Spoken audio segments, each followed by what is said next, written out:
Assalamualaikum warahmatullahi wabarakatuh. Kembali lagi teman-teman bersama saya di channelnya Hidram Jaya Official ya. Channel seputar inovasi dan informasi pompa hidram. Kali ini teman-teman saya akan berbagi pengalaman ya kepada teman-teman semua tentang pemilihan bahan yang bagus ya, yang berkualitas, yang awet untuk komponen-komponen pompa hidram. Mohon maaf, ini tempatnya cukup berantakan sekali ya teman-teman. Oke. Banyak yang bertanya teman-teman seputar bahan apa sih yang digunakan gitu ya supaya pompa hidram itu bisa awet pemakaiannya gitu, bisa awet di bahannya, tidak cepat rusak, kemudian di harga juga tidak terlalu mahal gitu ya teman-teman. Dan juga memang bukan hanya dari segi bahan ya teman-teman, dari segi penampilan pun sebenarnya harus terlihat pas gitu, menarik gitu ya dilihatnya gitu. Tidak misalkan bahannya bagus tapi tipe atau model pompanya itu tidak kelihatan gimana ya, tidak kelihatan menarik gitu dilihatnya gitu. Maka kali ini saya akan berbagi pengalaman kepada teman-teman semua bagaimana atau apa saja bahan-bahan yang saya gunakan ya sebagai komponen-komponen pompa hidram. Yang paling urgent memang teman-teman untuk khususnya di pompa hidram PPC ya, itu untuk badan atau untuk bahannya ya teman-teman harus menggunakan PPC Rucika yang AW ya. Itu nomor satu memang AW ya teman-teman. Kalau misalkan teman-teman punya target melebihi dari 10 meter ke atas, bisa semacam 20, 25, 30 gitu kan, sampai 50. Sebenarnya pun kalau sudah targetnya 50, itu saya sarankan menggunakan pompa hidram yang besi, karena yang PPC pasti rawan gitu teman-teman. Nah, kecuali dekat gitu ya. Untuk tipe klep ayun ya, ini saya menggunakan macam elbow seperti ini teman-teman. Nah, ini elbow 45 derajat Rucika yang D ya teman-teman. Kebetulan untuk tipe seperti ini memang untuk di elevasi rendah itu lebih efektif ya, karena bukaan klep itu nantinya bisa lebih maksimal dengan tipe elbow seperti ini. Nah, ini Rucika ya teman-teman. Jangan pernah coba-coba menggunakan bahan yang lain di bawah kualitas. Sebenarnya ada yang setara dengan Rucika ya, misalkan yang merek Power gitu ya teman-teman, itu juga cukup bagus juga, cuman levelnya sedikit di bawah gitu ya. Nah, pokoknya yang bagus ini teman-teman. Nah, kemudian untuk bantalan klep ya teman-teman, untuk bantalan klep sendiri, nah kalau saya kan menggunakan papan nilon ya, nilon lembaran. Kalau orang-orang bisa dipakai untuk talenan gitu ya, istilahnya talenan. Padahal ini namanya, nama ilmiahnya adalah polinilin atau kita sebut nilon ya. Kelebihan dari nilon ini teman-teman, walaupun memang kelemahannya juga ada gitu ya, jadi tidak mudah pecah. Kan kalau misalnya kita menggunakan PPC yang dilembarkan gitu ya, itu sangat mudah sekali pecah teman-teman. Bahkan saya pernah coba waktu itu menggunakan PPC 6 in yang dilembarkan, ketebalannya kurang lebih hampir mirip seperti ini, hanya bertahan sekitar 1-2 bulan ya di elevasi 2 meter. Nah, kalau yang ini alhamdulillah bisa nyampe 1 tahun ya teman-teman kalau bahannya seperti ini ya. Apalagi kalau misalnya nanti dibantu dirakop dengan besi, nanti si bantalnya bisa akan lebih kuat juga. Nah, contoh saya gunakan juga untuk nilon ini seperti klep vertikal ya, ukuran 1 in teman-teman ini. Nah, ini yang putihnya itu, ini saya menggunakan nilonnya. Nah, tuh. Nilon. Jadi kelebihan di nilon ini kalau digunakan sebagai apa ini namanya ya, Jadi di bawah karet klep seperti ini ya. Nah, ini kan pasti diruncingkan ya teman-teman, tujuannya untuk memecah alur air ya, arus air. Jadi nanti tidak fokus menekan di tengah arus air itu, jadi terpecah ke pinggir. Jadi otomatis nanti arus air itu akan normal, cepat gitu ya. Beda dengan posisi apabila posisi ini tidak diruncikan, itu akan membuat arus itu tersendat. Nah, kelebihan dari nilon ini kan licin ya, teman-teman, licin. Jadi ketika air melewati ini, itu akan lebih efektif gitu ya, karena licin teman-teman. Ini licin ya. Nah, jadi dengan bahan-bahan seperti ini akan lebih kuat dan juga akan lebih memaksimalkan gitu ya. Itu untuk bantalan klep ya teman-teman. Dan juga teman-teman bisa menggunakan bantalan klep itu untuk klep yang lebih besar juga ya, semacam klep model flank atau klep model ayun lain sebagainya.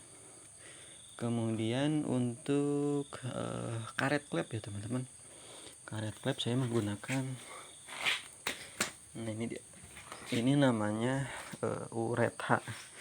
Kalau teman-teman cari di marketplace atau cari di online shop, namanya polyurethane ya teman-teman.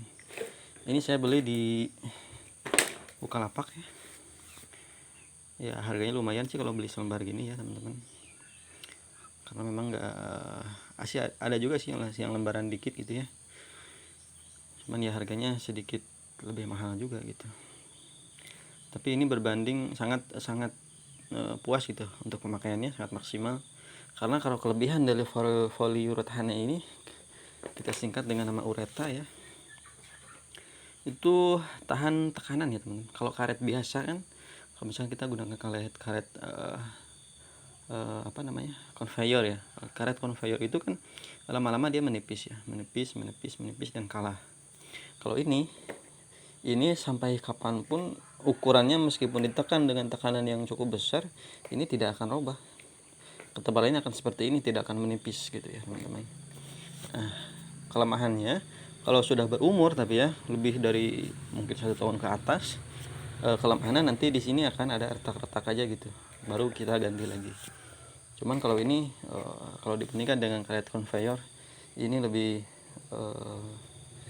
the best gitu ya, lebih bagus, lebih maksimal untuk penggunaannya. Nah seperti itu teman-teman, untuk bahan-bahan yang saya gunakan ya. Untuk yang paling urgent kan biasanya di klep gitu ya, di bantalan klep sama karet klep. Kemudian juga di perpak gitu ya. Ini juga bisa digunakan untuk perpak. Sekarang kita model flank ya, biasanya kalau kita beli nggak mau ribet kan kita beli model ini ya. Nah ini kan bahannya karet conveyor ya, ini teman-temannya kayak gini. Kalau ini cukup